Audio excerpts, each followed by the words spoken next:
Cara, mais uma vez o meu querido professor Olavo tinha razão. Quer dizer, ignorância e maldade andam juntas. Eu acrescento aí hipocrisia. Então, no caso aí dos Yanomamis. Primeiro de tudo, como é que uma matéria jornalística pode lançar a manchete de investigação de possível genocídio? Como é que você pode ter um possível genocídio se você nem tem um relatório ainda do que aconteceu exatamente? A situação está sendo investigada. Agora, pensemos nos artistas aí, ou nos grandes cidadãos brasileiros que estão preocupados com os Yanomamis. Até o momento em que a notícia saiu, quantas dessas pessoas realmente estavam preocupadas com os Yanomamis? Por exemplo, no caso do Ratos de Porão, eu já me atualizei ali e descobri que eles lançaram uma música, né, sobre os Yanomamis. Eu penso assim, o que o pessoal do Ratos de Porão, vamos pegar aqui o seu porta-voz, João Gordo, o que eles fizeram pelos Yanomamis antes dessa crise ocorrer? Nada. E o que eles vão fazer? Nada. Eles simplesmente vão usar o tema para lucrarem, ou seja, para favorecer a eles mesmos, porque eles quase não conseguem salvar a si mesmos, né? Vamos pensar assim, se você é um punk, se você é um punk de carteirinha, se é um anarquista, bom, então a sua vida tem que ter zero ideologias. Mas não, eles resvalam sempre para a esquerda. Por quê? Porque o punk não passa disso.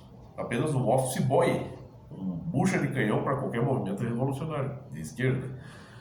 No século XIX, o grande intelectual Joseph Pierre Proudhon, que pregava ali uma anarquia, uma espécie de anarquia, perdeu os debates para Karl Marx. Por quê? Porque a anarquia acaba resvalando sempre para a esquerda. Não vai resvalar para o conservadorismo, né? A coisa de você querer, vamos dizer assim, implodir qualquer tipo de valor, de pilar que fundamente uma sociedade, ela é mais típica do movimento esquerdo do que o movimento conservador, por exemplo. Então é claro que qualquer pessoa que queira engajar-se no movimento punk, no movimento anarquista, ele vai acabar se tornando, no fim das contas, um esquerdista, consciente ou inconsciente. É o caso do pessoal do Ratos de Porão. O problema é o seguinte, é que como eles não conseguem, nesse caso em particular, eles estão agora, vamos dizer assim, protestando a favor dos Yanomamis, para a salvação dos Yanomamis. Os caras que não conseguem quase salvar a si mesmos, como eu disse. Quer dizer, tem que ficar, o João Gordo tem que ir lá, a cozinha do João Gordo, a cerveja do João Gordo, do Ratos de Porão. O cara tem que estar apostando no capital para poder arrotar a sua anarquia ou o seu socialismo, né? Quer dizer, alguém tem que explicar para o João Gordo que, ele que vive da produção de CDs, por exemplo, ele precisa que os CDs da banda dele vendam, ele precisa que a cerveja dele venda. Para que tudo isso ocorra, o sistema capitalista, com seus agentes, vai explorar muito a natureza. Você acha que os índios estão de acordo com isso? Hein, João Gordo? Porque o que está ocorrendo com os Yanomamis é exatamente isso, uma espécie de exploração. Então, você tem que levar esses caras aí para eles serem testados em debates públicos, com pessoas inteligentes. Eles têm que debater com pessoas inteligentes para serem testados. Que esses caras não sabem o que eu estou falando. Ou são hipócritas que estão usando um problema aí, o problema que está aí na Berlinda para se promover, ou são apenas idiotas úteis. Não é possível, meu. Então, assim, você pega no passado ali, acho que nos anos 90, o Ratos de Porão em entrevista com o Jô Soares. E o João Gordo declarou com todo orgulho que eles, se eu não me engano, eles fizeram alguns shows na Europa, acho que na Dinamarca, e a arrecadação do show foi invertida para o MST, por exemplo. Quer dizer assim, o cara está sendo enrabado pela esquerda sem saber há muito tempo. Aí ele está lá combatendo o fantasma da ditadura, o grande genocida que é o Bolsonaro. O João Gordo, que nunca foi perseguido por milico nenhum na vida dele, né? Nem o pessoal, os punks não foram perseguidos por milicos.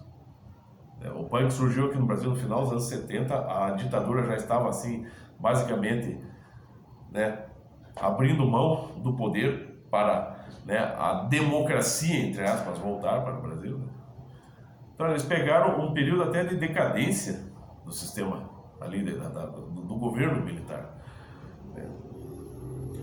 Então, quer dizer, os caras nunca sofreram qualquer consequência disso, do governo militar nem do governo nenhum.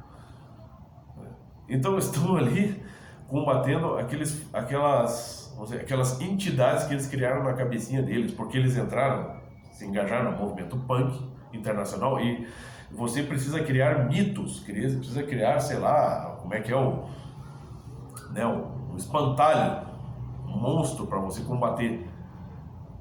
Geralmente é um monstro imaginário, porque daí eles precisam viver, né, de alguma coisa, entendeu? É por isso que o punk, não dá pra ter respeito por punk nenhum. As bandas são legais, eu gosto muito das bandas, coleciono, né, os álbuns, mas a filosofia não serve pra nada. A filosofia assim, não vale nada, meu filho. Você entende? Esses caras não sabem o que eles estão combatendo.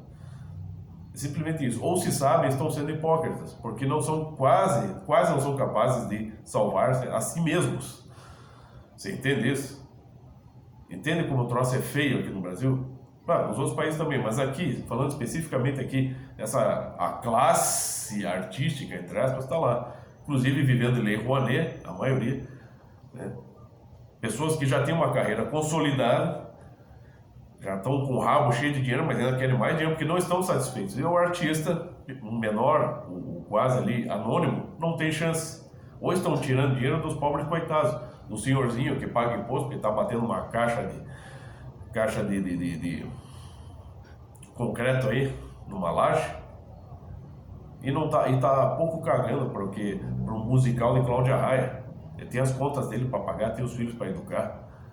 Eu não acho que o musical de 5 milhões da Cláudia Raia vai ajudar a educar os filhos de quem quer que seja, tá?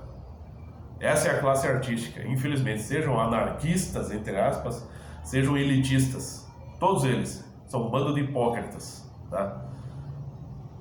Então, vamos dizer assim, abolindo as classes, porque você tem uma classe única de pessoas hipócritas que não sabem o que fazer com o dinheiro que tem, ou que precisam de dinheiro para se promover, e para isso usam tudo o que estiver a seu favor. E aí que entra um movimento revolucionário esquerda, que usa tudo a seu favor, usa os idiotas úteis para prevalecer sobre todos os princípios. É isso.